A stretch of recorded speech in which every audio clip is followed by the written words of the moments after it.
To the DFB Pokal final, Germany's valiant rivals SC Freiburg and RB Leipzig are a heartbeat away from lifting the ultimate trophy of which none has ever won. SC Freiburg are still hopeful of winning their first major title in club history.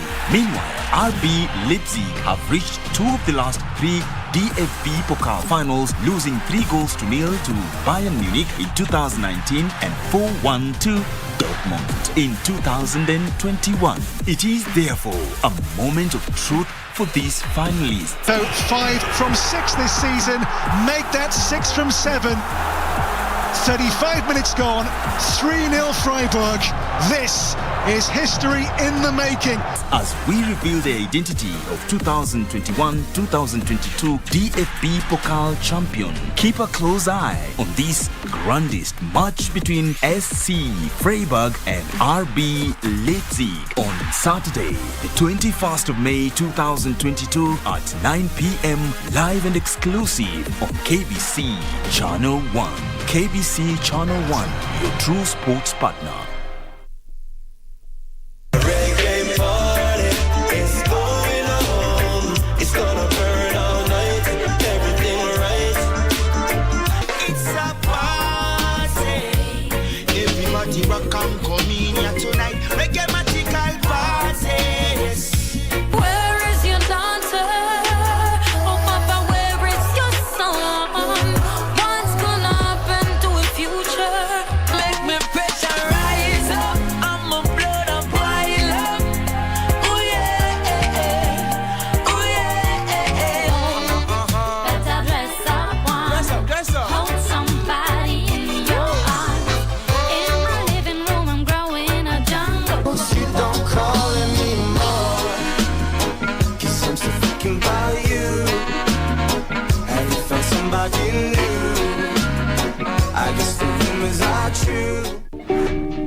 Nikiuliza hii koti uvae t-shirt alafu tolewe tena.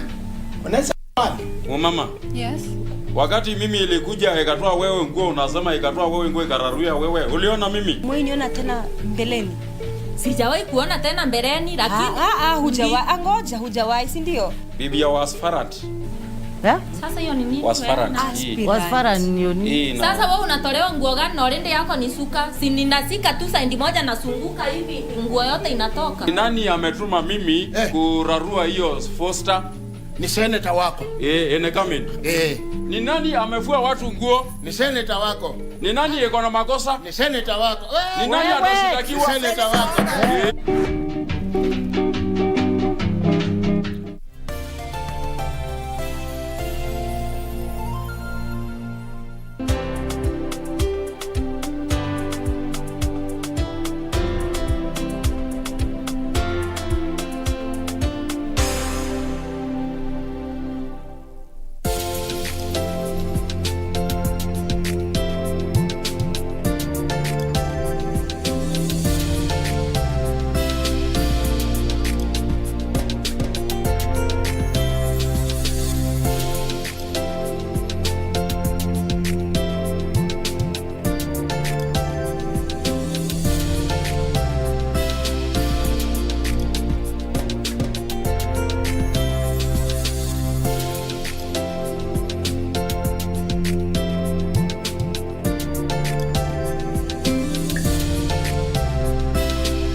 Pokal finals, losing 3-0 to Bayern Munich in 2019 and 4-1 to Dortmund. in 2021. It is therefore a moment of truth for these finalists. So 5 from 6 this season, make that 6 from 7.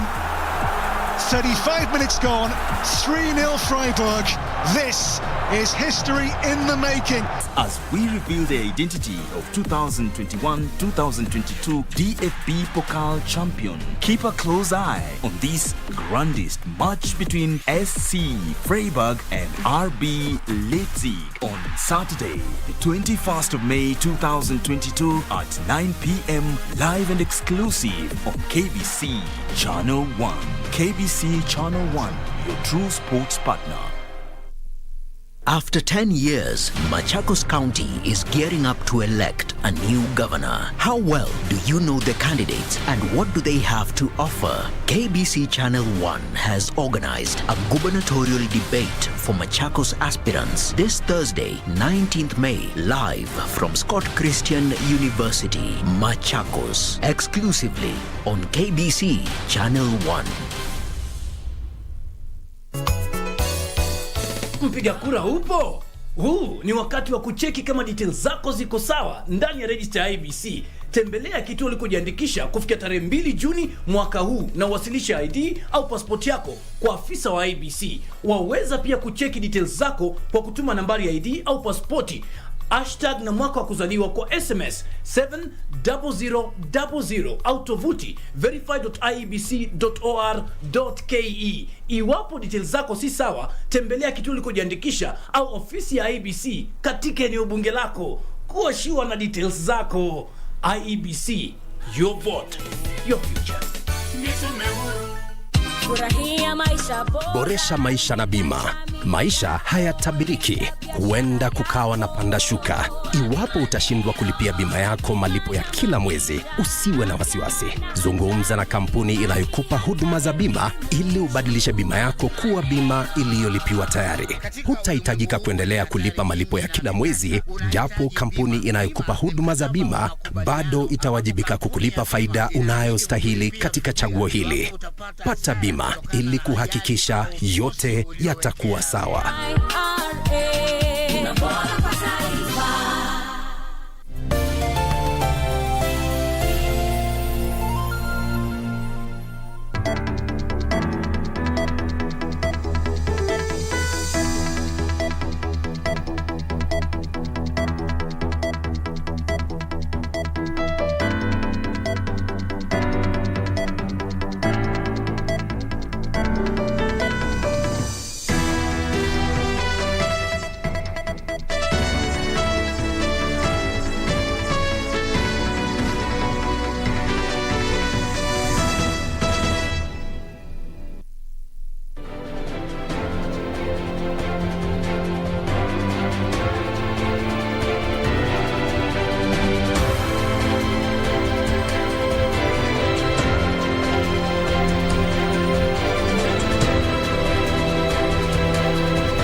Na moja kwa moja kutoka makao makuu ya utangazaji ya KBC. Hujambo, karibu kwenye Darubini ya Channel 1 leo ikiwa tarehe 17 mwezi wa 5 mwaka 2022, ambapo kama kawaida yetu mtazamaji, tumekuandalia mengi yaliyojiri kutoka kwenye ulingo wa siasa, mahakamani, biashara na vile vile spoti. Lakini kwanza tupate vidokezo.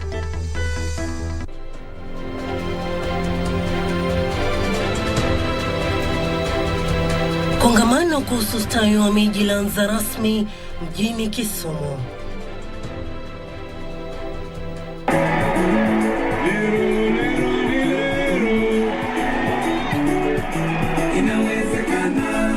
Martha Karua karibishwa kwa taadhima nyumbani Kirinyaga. Leo kuna magavana ambao sisi tuliwashtaki, magavana ambao wana makesi za ufisadi, makesi wengine hata wanajulikana na vituko vyao, wengine walikimbia jela. Na wanasiasa walio na maadili ya kutiliwa shaka huenda wakazuiwa kuwania viti kwenye uchaguzi mkuu wa Agosti.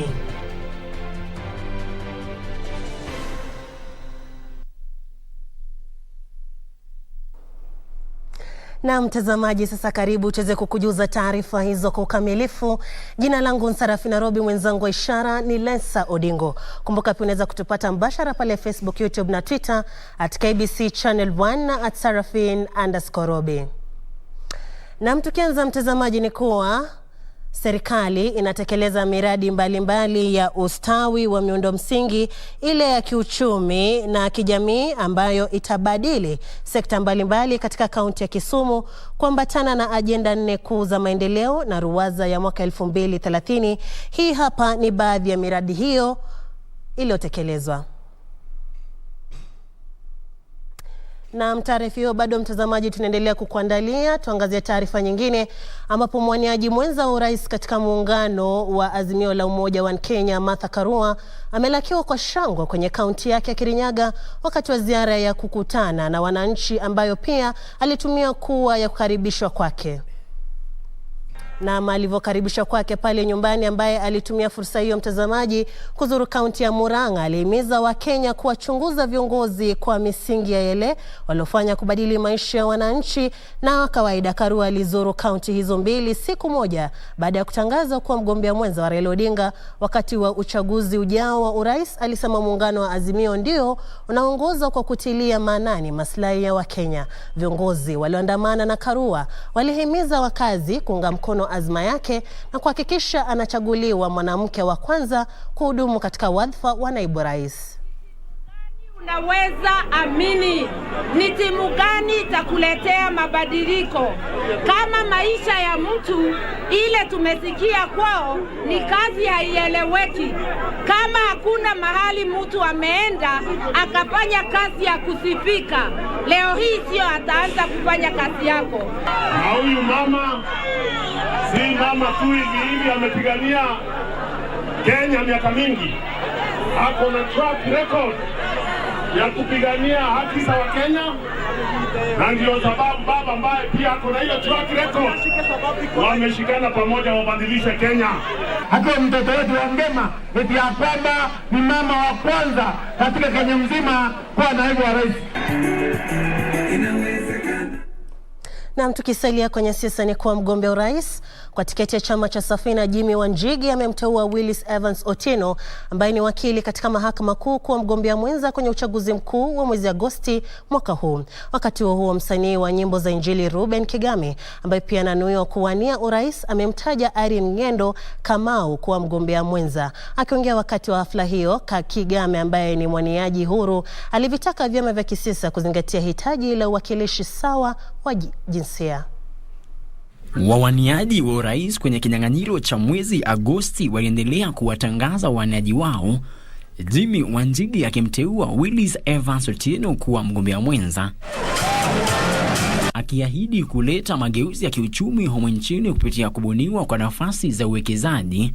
Wanjigi alisema chama cha Sarafina kitaiokoa taifa hili kutoka mzigo wa madeni unaolisonga. We are resetting Kenya, and that's what we need to do. And reset, we don't want to carry the baggage of yesterday forward. This baggage is full. Otieno ambaye ni wakili wa mahakama kuu alikubali uteuzi huo, akisema wakati umewadia wa vijana kuchukua usukani wa uongozi wa taifa hili. I work largely on public law, public interest litigation, working with local communities to use the law as a tool to bring positive change to communities. Most of the cases which I do are about putting governments to check. Kwa upande wake, mwimbaji nyimbo za kidini Ruben Kigame ambaye ni mwaniaji huru amemteua Irene Ng'endo Kamau kuwa mgombea mwenza. Building Kenya implies building people, building citizens, building you and me, building every child, building every woman. One day, one time, God knew this day would happen. Yes. And it has come. Yes. The people that lived in darkness have seen the light. Hali kadhalika alikariri wito wa kudhibiti uchumi wa taifa hili. Frederick Mwoki, Darubini. Na aliyekuwa gavana wa kaunti ya Tana River Hussein Dado na aliyekuwa mbunge wa Garsen Danson Mungatana wanadhamiria kurejea kwenye ulingo wa siasa baada ya kukaa nje kwa miaka kadhaa. Dado alishindwa na Godhana Dhadho mwaka 2017 ilhali Mungatana alipoteza kiti cha ubunge mwaka 2013 na hajafanikiwa kuchaguliwa kwa wadhifa mwingine wowote. Wawili hao wanatafuta viti vya ugavana na useneta mtawalia kwa tiketi ya chama cha UDA. Mungatana na Dado wanaongoza kampeni za kumpigia debe naibu rais William Ruto katika kaunti ya Tana River. Mnataka seneta ambaye atazungumza wafanyie kazi ama mnataka seneta maziwalala? Akiongea wakati wa mkutano wa hadhara katika shule ya msingi ya Hatata huko Mororo, Dado aliwahimiza wakazi kumpigia kura Ruto wakati wa uchaguzi mkuu wa mwezi wa 8. UDA members tunapongeza hiyo kwa sababu Gachagua nilifanya naye kazi katika provincial administration.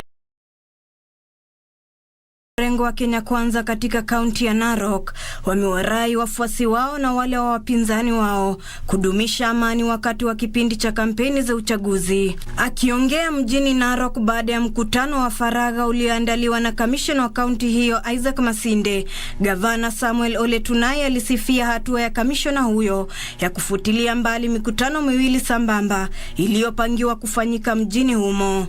Na tumekubaliana kama timu ya kwamba tutaomba wananchi wetu wote wakuje na amani, hatutakuwa na furugu yoyote. La muhimu sana ni kwamba sisi tulichaguliwa kwa msingi wa kulete kaunti hii pamoja na kulete watu wote wa kaunti hii pamoja.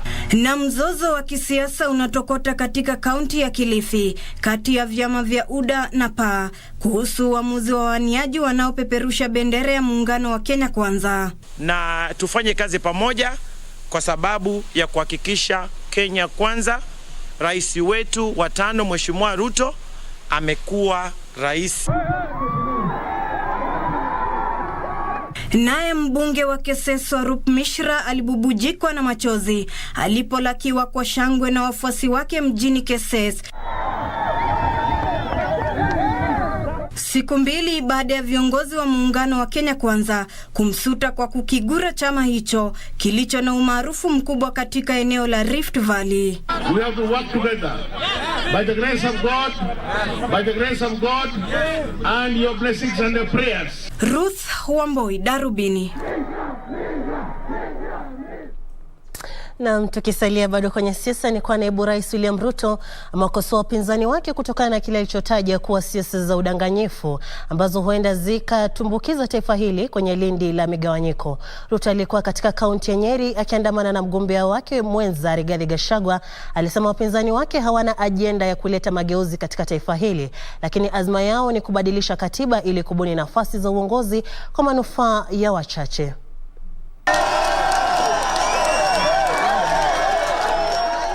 The deceit in our politics is what is undermining the unity of our nation.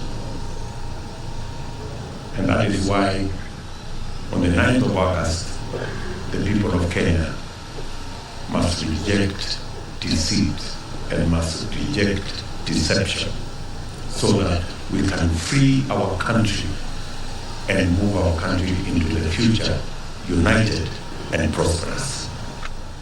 Tofauti kati yetu na wale tunashindana na wao ni kama usiku na mchana. Wanatuambia hadithi za jana na juzi. Sisi tunapanga uchumi wa leo na kesho. Wanatuambia ya kwamba wanataka kurekebisha katiba kufaidi viongozi. Sisi tunasema tunataka kubadilisha uchumi kufaidi wa Kenya wa kawaida mamilioni. Frequency in this home. Na mtazamaji, taarifa inatukamilisha awamu ya kwanza ya Darubini. Bado tunazo taarifa nyingi ambazo tumekuandalia ikiwemo taarifa kuhusiana na Africities Summit kule Kisumu. Tukao tunakujuza hayo, lakini kwanza tuchukue mapumziko.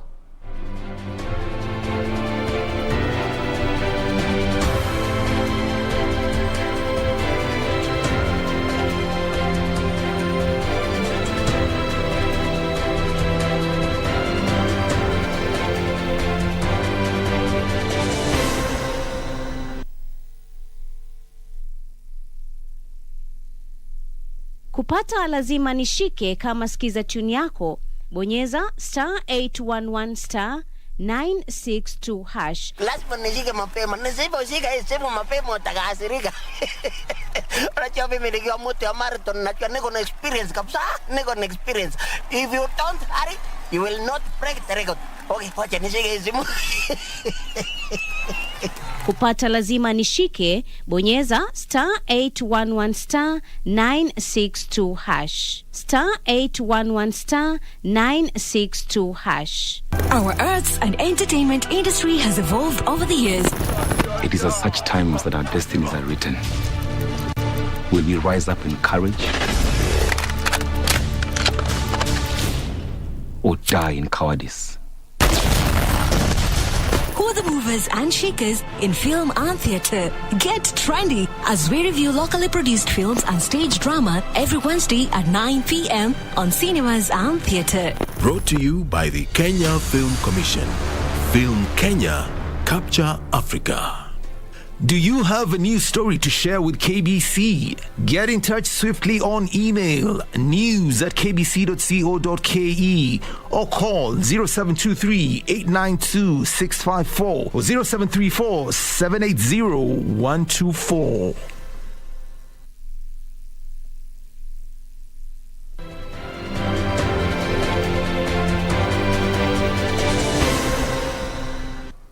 Na mtazamaji, karibu tena. Unaendelea kutazama Darubini ya Channel 1. Kumbuka unaweza kutupata mbashara pale Facebook, YouTube na Twitter @KBC.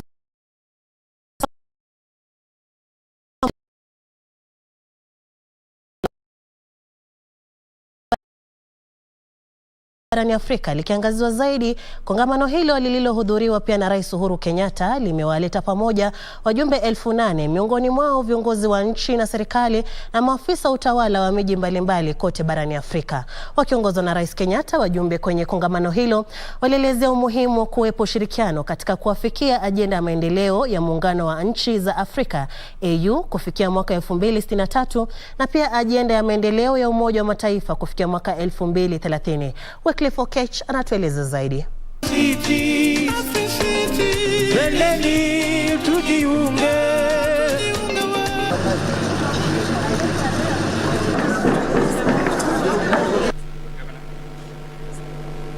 On behalf of the Kenyan delegation, thank you all very much. Thank you. Please be seated. Thank you. Time is right for scaling up the role of intermediary cities as the next frontiers of African urbanization and development. I say this because in Africa, an unprecedented rate of urbanization has propelled intermediary cities to stand at approximately 1,086.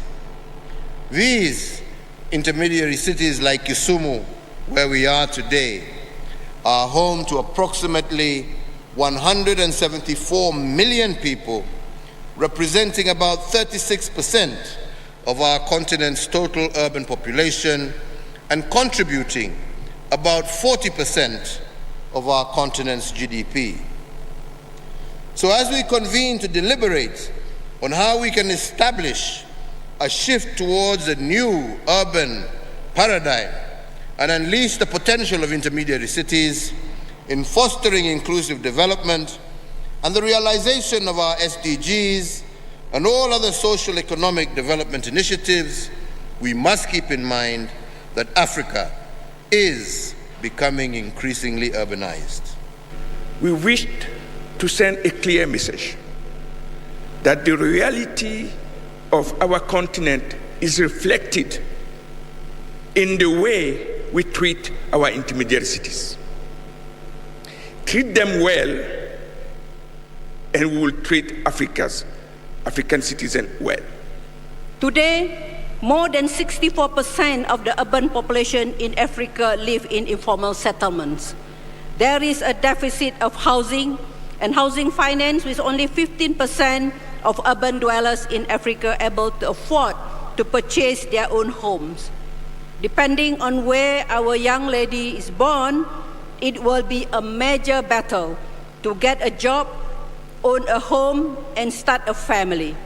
This is the urban future she will have if we do nothing to change the urban agenda in Africa. The EU has developed also the African Charter on Values and Principles of Decentralization, Local Governance and Local Development to facilitate implementation of decentralization, which remains a challenge in many countries. It's projected that by the year 2050, that is about 28 years from now, Africa's population will hit 2 billion people. Well over this, that's 50% of the 2 billion people will be youth below the age of 18, and most of them are going to be living in cities. It's therefore obvious that we are already out of time to have our cities and urban areas connected by road, rail, air, ICT, and waterways. In intermediate cities like Kisumu, plenty of evidence is already available regarding the dividends of devolution. Intermediate cities also have the potential to address inequalities among groups that have arisen from central power structures that disproportionately channel resources to few urban areas. Naam, tukisalia kwenye jiji la Kisumu ni kwa serikali inatekeleza miradi mbalimbali ya ustawi wa miundo msingi ili ya kiuchumi na kijamii ambayo itabadili sekta mbalimbali katika kaunti ya Kisumu kuambatana na ajenda 4 kuu za maendeleo na ruwaza 2030. Hii hapa ni baadhi ya miradi hiyo mikuu. Wana Kenya sote tunafurahia maendeleo. Bandari ya Kisumu imehudumu kwa takriban miaka 120 kufikia sasa. Kituo hiki kilikuwa kitovu cha shughuli za uchukuzi kati ya Kenya, Uganda na Tanzania. Hata hivyo, changamoto kadha wa kadha zilikwamisha shughuli hizo, na hili liathiri pakubwa uchumi wa eneo hili. Port kama inafanya kazi kama zamani, tunaweza kuwa na furaha sana. Maombi yao yalijibiwa, kwani baada ya miaka mingi, Rais Uhuru Kenyatta alitangaza mpango wa ufufuzi wa bandari hiyo. Tumesema ya kwamba hiyo bandari tutairudisha, ianze kufanya kazi tena. Mji wa Kisumu uwe ndio utakuwa mji wa biashara. Meli ziwe zinaingia hapa, vijana wetu waweze kupata kazi. Taasisi mbalimbali za serikali zilianza ukarabati wa kituo hicho. Watu wa Kenya Navy na watu wa wale retire wa Kenya Railways walikuja pamoja wakatengeza. Hii pia ilitoa nafasi za ajira, kwani wenyeji walihusishwa kwa mradi huo. Kwa nyumba yangu sitakuwa nakosa unga vile nilikuwa naikosa kabla kazi ya port ianze. Baada ya kutua kwa kipindi kirefu, nayo meli kubwa maarufu kama MV Uhuru sasa inanguruma tena. Kama safari moja itachukua lita milioni 1, hayo ni malori mangapi? Malori karibu 35 ambayo yatachukua wiki nzima labda kufika kule Uganda, lakini inachukua masaa 17 peke yake. Shughuli kwenye bandari zimerejea. Tuko na one stop center ambayo imefunguliwa, inafanya kazi. Hapa ni mahali pazuri ambapo pataunganisha biashara kutoka Mombasa kupitia hapa mpaka kule Uganda. Ufufuzi wake ni sehemu za mpango mahususi wa Rais Uhuru Kenyatta wa kustawisha miundombinu. Vijana wa Kenya wapate ajira. Kwa Rais wetu Uhuru Kenyatta tunamshukuru sana kwa sababu kwa hii mdali wa Kisumu Port amefanya bila kuchoka. Ametutembelea mara mingi na kututia moyo, kutuambia fanyeni bidii. Napenda sana kupongeza Rais wetu Uhuru Kenyatta kwa ile kazi ametufanyia huku. Amefungua port. Pale chini tukienda tuko na airport. Sasa tunaona kama Kisumu yetu inaendelea kuwa mzuri.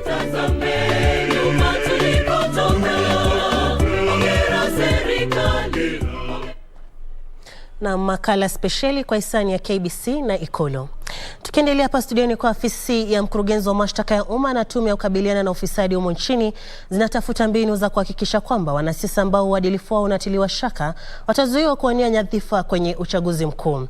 Mkurugenzi wa mashtaka ya umma Nurdin Haji na afisa mkuu mtendaji wa tume ya kukabiliana na ufisadi Twale Mbarak walisema watafanya kila wawezalo kuhakikisha sura ya 6 ya katiba ya Kenya inatekelezwa kikamilifu. Hao walikuwa wakiongea pembezoni mwa kongamano linaloendelea la shirikisho la vyama vya viongozi wa mashtaka katika maeneo ya Bara Hindi, Afrika na Afrika Mashariki. Haji na Mbarak walikosoa bunge la taifa kwa kupinda sura ya 6 ya katiba kwa kuwaruhusu wanasiasa walio na madoadoa ya ufisadi kuwania nyadhifa. Walisema hata hivyo bado yapo matumaini na watatumia mikakati iliyo kuhakikisha wanasiasa wafisadi watazuiwa kuwania nyadhifa. Sasa mtu mpaka ana record ya kukimbia jela. Na bado nyinyi mnasema huyu jamani innocent. Record ziko. Prison. Ziko. Mtu alikimbia jela, na mtu akimbia jela anataka nafanya nini? Bas, tutatafuta tumshike na tumrudishe. Tuambiwe ni siasa nini? Hakuna shida. Unajua huwezi kufurahisha kila mtu. Utakufurahisha kila mtu itakuwa shida. Kwa hakika haiwezekani kuwa umekuwa impeached kwa ajili umefanya kosa fulani ama kadha wa kadha kule Nairobi, na sasa umetoka kule Nairobi waja kwa ofisi kutafuta ofisi nyingine kwa mji mwingine. Hilo jambo nadhani haliwezekani na itakuwa ni kucheza shere ama kuchezea sheria. Walikariri kujitolea kuhakikisha uchaguzi ujao utakuwa huru na wa haki. Mbarak alisema tayari tume ya kukabiliana na ufisadi imepokea taarifa kwamba baadhi ya wawaniaji wamewasilisha vyeti hushi kwa tume ya uchaguzi na inashirikiana na asasi mbalimbali kuhakikisha wanachukuliwa hatua. Saa hii tushaanza kupata habari. Kuna watu wanataka kupigania governance. Na wana degree, lakini semekana walimaliza form 2. Wengine sasa 7 liver. Sasa class ya 7 alafu uko na degree. Secondary ulisoma wapi? Kwa hivyo kuna shida nyingi, lakini sasa sheria ndo zinatusumbua. Waziri wa fedha Ukur Yatani aliyefungua kongamano hilo alisema usambazaji habari miongoni mwa mataifa ya bara Afrika ni njia mwafaka ya kukabiliana na changamoto ibuka za uhalifu wa kimataifa. Nikiripotia Darubini kutoka kaunti ya Mombasa, mimi ni Anburu.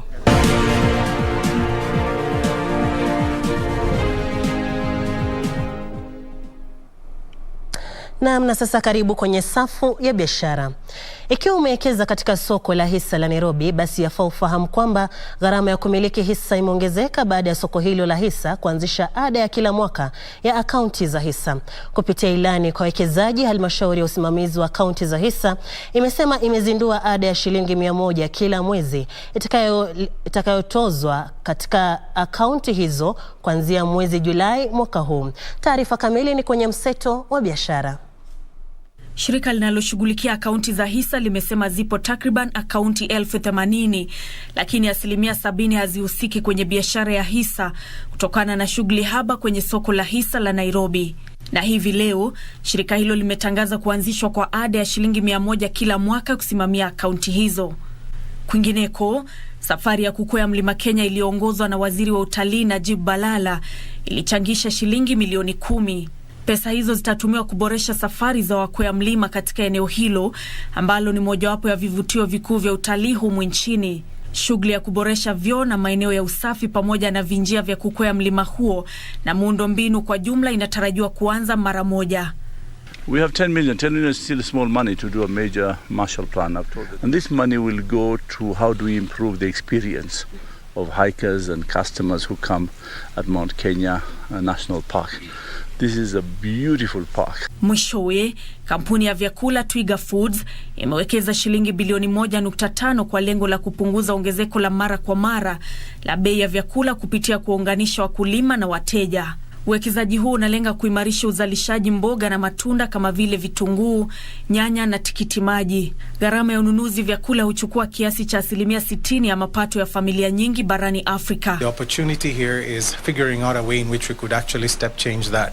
And what we did is that in the last couple of months, we put together a project which is about 650 hectares of, state-of-the-art irrigation, precision agriculture, is to step change food production in the country with regard to things like tomatoes, onions and watermelons.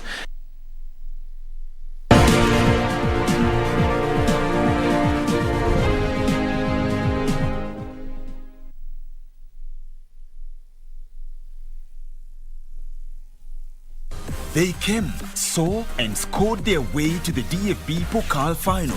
Germany's valiant rivals, SC Freiburg and RB Leipzig, are a heartbeat away from lifting the ultimate trophy of which none has ever won. SC Freiburg are still hopeful of winning their first major title in club history. Meanwhile, RB Leipzig have reached 2 of the last 3 DFB Pokal finals, losing 3-0 to Bayern Munich in 2019 and 4-1 to Dortmund in 2021. It is therefore a moment of truth for these finalists. So 5 from 6 this season, make that 6 from 7.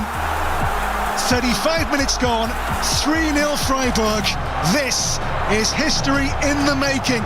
As we reveal the identity of 2021-2022 DFB Pokal champion, keep a close eye on this grandest match between SC Freiburg and RB Leipzig on Saturday, the 21st of May 2022 at 9 p.m.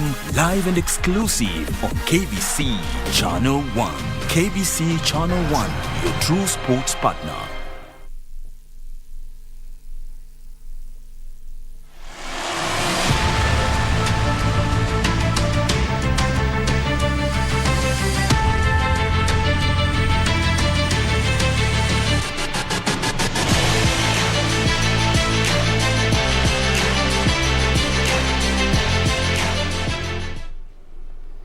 Karibu sasa mwanaspoti, tujitose nyugani. Kama kawaida wengi wananitaka Ranja David ama ukipenda KD. Kundi la kwanza la timu ya Kenya iliyoshiriki mashindano ya DFB Olympics nchini Brazil litarejea humu nchini leo usiku baada ya kuandikisha matokeo ya kuridhisha kwenye kinyang'anyiro hicho. Kenya ilinyakulia nishani 5 za dhahabu, 7 za fedha na 12 za shaba na kuorodheshwa ya 10 duniani na ya kwanza barani Afrika. Ukraine ilinyakua ubingwa huo baada ya kutoa nishani 61 za dhahabu, 38 za fedha na 38 za shaba. Marekani ilimaliza katika nafasi ya pili baada ya kunyakua nishani 19 za dhahabu, 11 za fedha na 25 za shaba. Kenya ilijinyakulia jumla ya medali 24, 5 za dhahabu, 7 za fedha na 12 za shaba na kuibuka wa kwanza barani Afrika, huku Algeria ikiwa ya pili kwa nishani 19. Timu hiyo inatarajiwa kurejea nyumbani kwa makundi kuanzia leo usiku. Wakati huo huo, serikali ya Kenya imeahidi kuipa mapokezi ya kufana kikosi hicho cha Kenya cha DFB Olympics. Klabu cha Liverpool ukipenda The Reds kinanuia kuandikisha ushindi dhidi ya Southampton leo usiku ili kuimarisha matumaini ya kunyakua ubingwa wa ligi kuu nchini Uingereza. Kwingineko, matumaini ya Arsenal ya kumaliza miongoni mwa timu 4 za mwanzo kwenye ligi kuu nchini Uingereza yalipata pigo baada ya kushinda mabao 2-0 na Newcastle ugani St James Park.